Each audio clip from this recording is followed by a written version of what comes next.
The last table of the night. Julian Reeves stifled a yawn as he adjusted his bow tie in the polished metal surface of the kitchen door.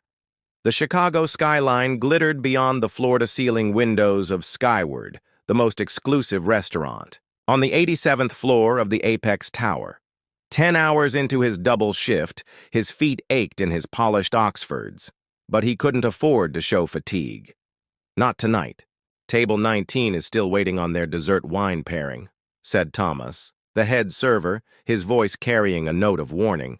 And Mr. Wells doesn't like to wait. Julian nodded, grabbing the tray of carefully selected port glasses.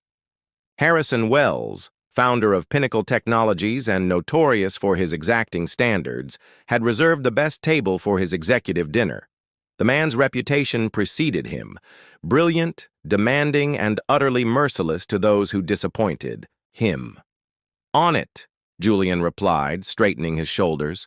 Each shift brought him one step closer to paying off his mother's medical bills and finally having enough saved to open his own cafe with his girlfriend Meredith. Just 6 more months of double shifts and catering gigs on his days off. He approached table 19 with practiced poise, carefully setting down each glass with a murmured explanation of its origin. Harrison Wells, silver-haired and sharp-eyed, barely acknowledged him, deep in conversation with his chief financial officer. "The quarterly numbers are concerning," Wells was saying.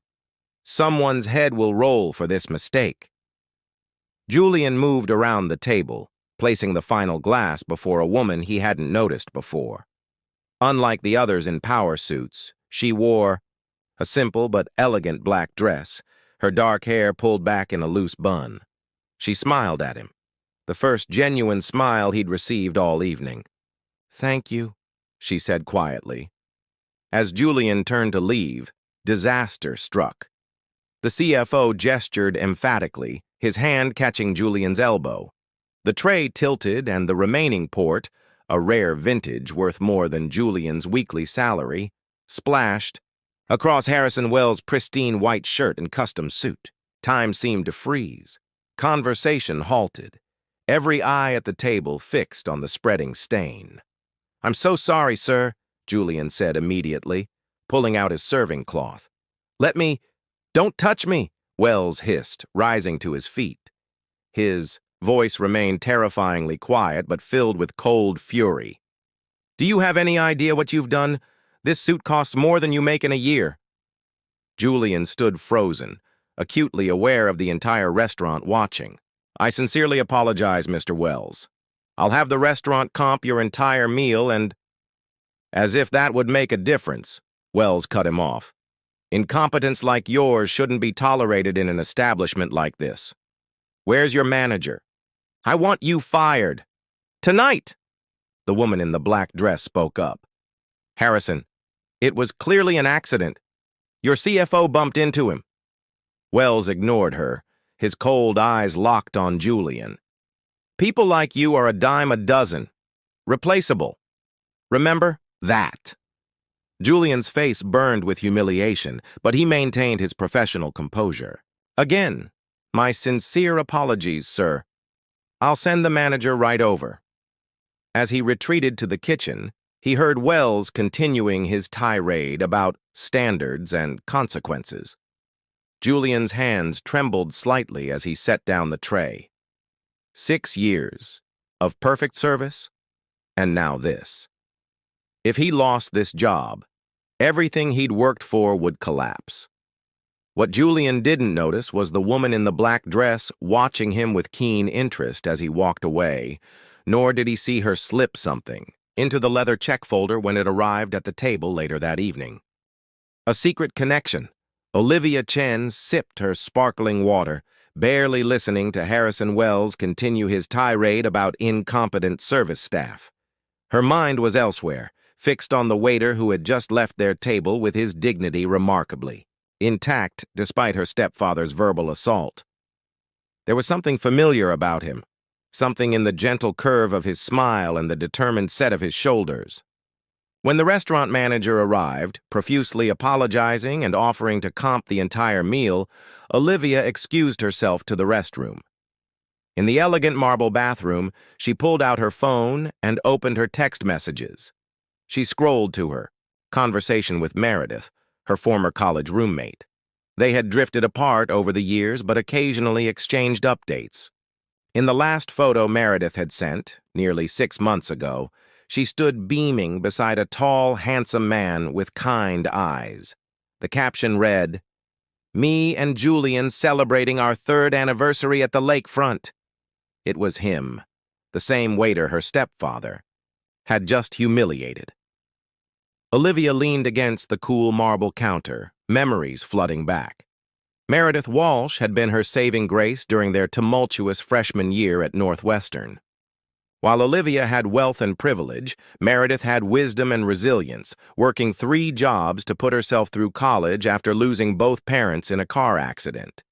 They had been inseparable until Harrison Wells entered Olivia's life, marrying her mother and gradually isolating Olivia from anyone he deemed beneath their station. When she returned to the table, Harrison was already signing the check, barely glancing at the total. Olivia noticed Julian watching from across the room, his expression carefully neutral but his eyes betraying his anxiety. "I've spoken to the owner," Harrison announced to the table.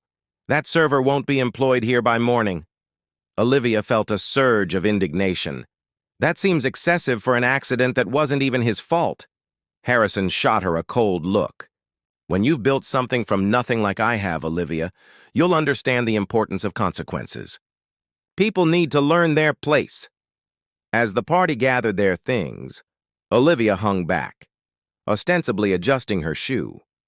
When no one was looking, she slipped an envelope into the leather folder containing Harrison's credit card receipt. On the outside, she wrote, "Julian, open this at home with Meredith." Inside was a business card with her private number, a note, and something that might change everything. Later that night, as the restaurant emptied, Julian was gathering his things in the staff room when the manager approached him, looking uncomfortable. "Julian, about tonight's incident." Julian's heart sank. "Sir, I understand if you need to let me go, but I hope you'll consider my record here. That was my first serious mistake in 6 years. The manager looked puzzled. "Let you go? Why would I do that? I came to tell you that despite Mr. Wells's demands, your job is secure. The owner herself called to override him." He handed Julian an envelope. "Also, this was left at table 19. It has your name on it." Julian stared at the elegant handwriting on the envelope in disbelief. Who would leave him a note? And why had the owner, a woman he'd never even met, intervened to save his job? His phone buzzed with a text from Meredith. "Hope your shift went well. Made your favorite pasta for dinner. Love you, X." Julian tucked the mysterious envelope into his jacket, pocket suddenly eager to get home. What was left behind? The small apartment Julian shared with Meredith in Wicker Park was a stark contrast to the opulence of Skyward. But when he pushed open the door just after midnight, the warm glow of their vintage lamps and the smell of garlic and basil made it feel more like home than any high-rise ever could. Meredith looked up from her nursing textbook spread across their second-hand dining table. Her auburn hair was piled in a messy bun, and her freckled face broke into a smile when she saw him. "Hey, you," she said, rising to kiss him. "You look exhausted. Rough night?" Julian dropped his bag and loosened his bow tie. "You could say that. Almost lost my job because I spilled wine on Harrison Wells." Meredith's eyes widened. "The Harrison Wells? The tech billionaire? Oh my God, Julian!" "I know, but somehow I still have my job." He pulled off his jacket, remembering the envelope. "And someone left me this." Meredith examined the elegant script. "It says to open it with me. How would they know about me?" Julian shook his head, equally puzzled. "No idea." They sat together on their worn sofa as Julian carefully opened the envelope. Inside was a sleek business card. Olivia Chen, director of the Wells Foundation, with a handwritten number on the back. Beneath it was a note and a check that made them both gasp. The check was made out to Julian Reeves for $75,000. The note read, "Julian and Meredith, I was at table 19 tonight and witnessed everything. Meredith, we lost touch years ago, but I've never forgotten our friendship. Julian, what Harrison did was unforgivable. This money comes with no strings attached.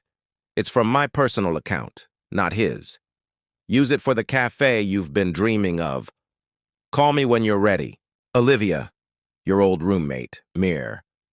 Meredith's hands trembled as she read the note again. Olivia Chen. Liv? My freshman roommate, Liv, but her last name was Daniels back then. Julian stared at the check in disbelief. This is enough for the down payment on that storefront we looked at, but we can't accept this. Liv was my best friend before she suddenly transferred schools, Meredith said softly. Her mom remarried and... Wait. Her eyes widened with realization. She married someone wealthy and controlling. It must have been Wells. Julian remembered the woman in the black dress, her kind smile, her attempt to defend him. She was there tonight. She tried to stop him. Meredith pulled out her phone, scrolling through old photos until she found one from their freshman year. Two young women with arms linked, laughing on the lakeshore. The resemblance was unmistakable. We have to call her, Meredith said decisively. Julian nodded, still staring at the check that represented everything they'd been working toward. But not tonight. We need to think about this. That night, as Meredith slept beside him, Julian lay awake. The money would solve their immediate problems, but he couldn't shake the feeling that accepting it would entangle them in something complicated. Harrison Wells wasn't a man who would appreciate his stepdaughter giving away small fortunes to people he'd deemed beneath him. What Julian didn't know was that the check was just the beginning, and that Olivia Chen had plans that would bring her stepfather's carefully constructed world crashing down around him. Unexpected reunions. 3 days later, Julian stood nervously outside a sleek downtown coffee shop, waiting for Olivia Chen. After much discussion, he and Meredith had decided to meet her, not to accept the money, but to return the check and thank her for the gesture. Meredith had desperately wanted to come, but her clinical rotation at the hospital couldn't be rescheduled. Tell her I miss her, she had said that morning, squeezing his hand, and that we want to reconnect, but not like this.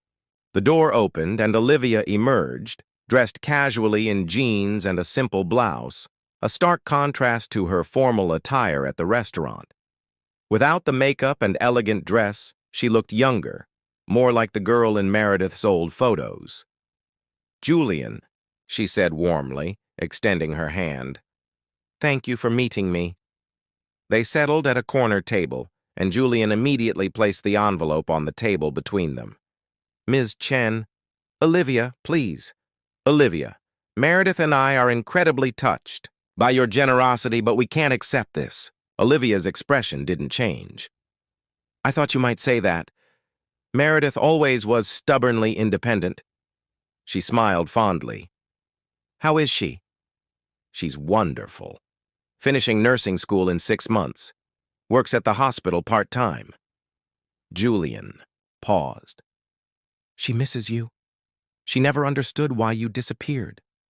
Olivia's eyes clouded. Harrison happened. When my mother married him during sophomore year, he made it clear that certain friendships weren't advantageous to my future. Her fingers traced patterns on the table. I was young and afraid of losing my mother's only remaining family connection. So I transferred to the school he chose, cut ties with everyone he disapproved of, and became the perfect stepdaughter. Julian listened, seeing beyond the polished exterior to the pain beneath. Why now? Why reach out after all these years? Because I'm finally breaking free, Olivia said, her voice strengthening. I've spent 8 years building the Wells Foundation into something meaningful, something that actually helps people. And now I've discovered that Harrison has been embezzling from it to cover his failing investments. Julian's eyes widened. That's why you wrote the check from your personal account. Olivia nodded. The foundation's accounts are frozen during the investigation. But that's not why I reached out. She leaned forward. I need allies I can trust, people who see Harrison for who he really is. And what do you want from us? Julian asked cautiously. Two things. First, I want my friend back. Her voice softened. And second, I need a venue for a press conference next week. Somewhere meaningful, not corporate. I thought perhaps a new cafe about to open in Wicker Park. The first business funded by the reorganized Wells Foundation's Small Business Initiative. Julian stared at her. You want to give us the money as a foundation grant? Make us the face of your new program? The grant program is legitimate, Julian.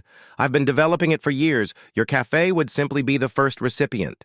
She smiled. Consider it restoration of what Harrison tried to take from you, your dignity and your dream. Before Julian could respond, the coffee shop door opened and Harrison Wells himself walked in, flanked by two assistants. He stopped short when he saw them, his face darkening with recognition and suspicion. Olivia? He said coldly, approaching their table. Interesting choice of company? Julian felt his chest tighten as Wells's calculating gaze shifted to him. Mr. Wells, he managed, standing up out of ingrained professional courtesy. The clumsy waiter, Wells remarked. I'm surprised Skyward kept you on their staff. I made my feelings quite clear to management. Olivia stood as well, her posture changing subtly as she faced her stepfather. Harrison, Julian is a friend, and as of this morning, he's also the first recipient of the Wells Foundation's new small business initiative. Wells's expression froze. We have no such initiative. We do now, Olivia replied evenly. The board approved it unanimously this morning. I've been quite busy while you were in New York. She smiled pleasantly. In fact, Julian and his partner, Meredith, will be hosting our press announcement next week. The color drained from Wells's face as he realized he was being outmaneuvered in public. We'll discuss this at the office, he said tersely, before turning and leaving as abruptly as he had arrived. Julian sank back into his chair, his heart pounding. He's going to fight this, isn't he? Olivia's smile was grim but determined. Oh, absolutely. But for the first time in 8 years, I'm ready to fight back. Full Circle 1. Week later, the former abandoned bookstore in Wicker Park had been transformed. Fresh paint brightened the walls, new hardwood gleamed underfoot, and the scent of fresh coffee filled the air. Hand-painted signs reading, Restoration, Cafe, Grand Opening next month hung in the windows. Julian moved nervously among the gathered journalists and community members, adjusting chairs and checking that the refreshments were perfect. In the back room, Meredith and Olivia sat huddled together. 8 years of separation, dissolved in a tearful reunion 3 days earlier. Are you sure about this? Julian asked when he joined them. Wells has been calling nonstop trying to stop the press conference. Olivia looked up from her notes, her expression serene despite the stakes. He can't stop what's already in motion. The foundation board has seen the evidence. The authorities have been notified. She reached for both their hands. But this isn't just about exposing Harrison. It's about rebuilding what he tried to destroy. For all of us. When they emerged, the small cafe was packed.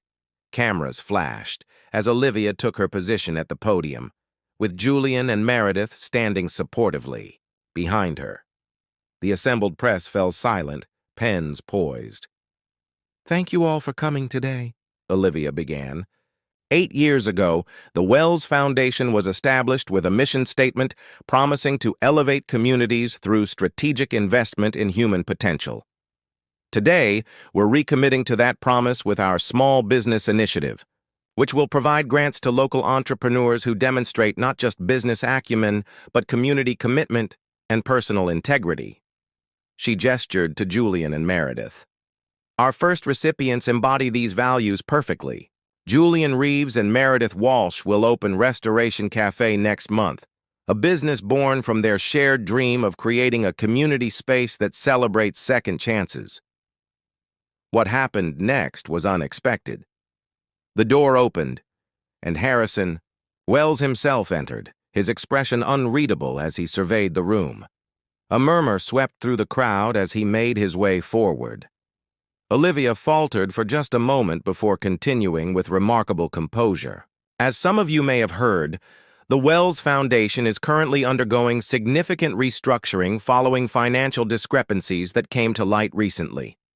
I want to assure our supporters that— "May I speak?" Harrison interrupted, his voice carrying throughout the room. Julian tensed, ready to intervene if necessary, but something in the older man's demeanor had changed. The cold arrogance was gone, replaced by something that, remarkably, resembled humility. Olivia hesitated, then nodded. Harrison approached the podium, looking aged beyond his years. "I came here today to publicly acknowledge my failures. Both, professional and personal," he said, his voice steady despite the admission. "The discrepancies my stepdaughter references were my doing. I misappropriated foundation funds to cover investment losses. When Olivia discovered this, she didn't expose me immediately. Instead, she gave me a chance to make it right."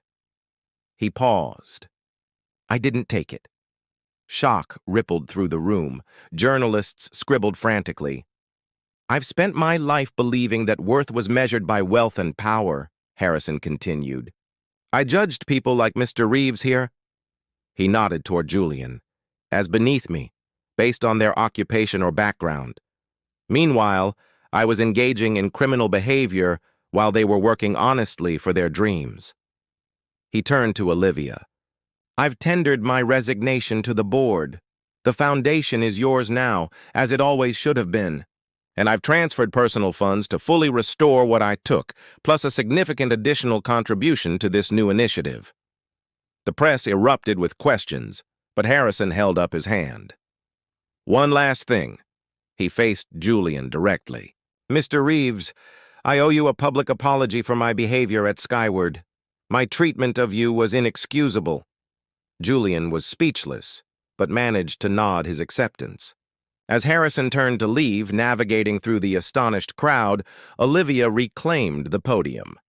Her composed exterior had finally cracked, revealing genuine emotion. "Well," she said with a small, disbelieving laugh, "that was unexpected." The crowd chuckled, breaking the tension. "But perhaps fitting for a cafe named Restoration." The press conference continued, but Julian found himself watching the door through which Harrison had exited. He had witnessed something rare, a man who had everything by conventional standards, acknowledging he had built his life on a hollow foundation. 6 weeks later, Restoration Cafe opened to lines around the block. The walls featured photographs, chronicling its journey, including one of Julian, Meredith, and Olivia at the press conference, their faces alight with possibility. A small table in the corner became known as the Reconciliation Table, reserved for difficult conversations and new beginnings. Its first occupants had been Olivia and her stepfather, cautiously rebuilding their relationship over weekly coffee meetings. On opening day, as the evening crowd thinned, Julian took Meredith's hand and led her to the rooftop garden they had created above the cafe. "I have something to ask you," he said, reaching into his pocket for a small box containing a ring, simple but elegant, like the woman he loved. As the Chicago skyline glittered around them, not unlike the view from Skyward where their journey had begun, Julian knelt on one knee. "Meredith Walsh, every good thing in my life has led to you. Will you marry me?" Her eyes filled with tears as she nodded, pulling him to his feet and into her arms. Below them, through the skylight, they could see Olivia raising a toast to them, her face bright with joy for her recovered friend and the future they would all build together, one restored relationship at a time.